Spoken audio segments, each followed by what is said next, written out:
খাবারে লবণ বেশি হয়ে গেলে বান্ধবী যা করবি দেখ।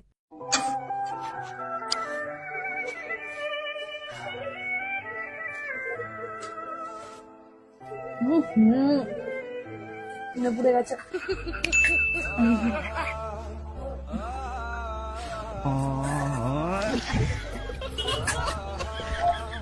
এই কি গো শুনছো?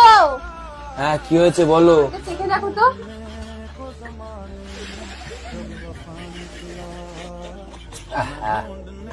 লবণ লাগবে, একটু লবণ কম হয়েছে।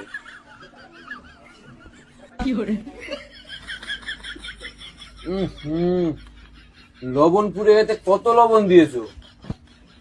এই চুপচাপ মুখ বুজে খেয়ে নেবা। তুমি বলেছো বলে লবণ দিয়েছি আবার, ঠিক আছে? খেয়ে নাও চুপচাপ। हम मर जाएंगे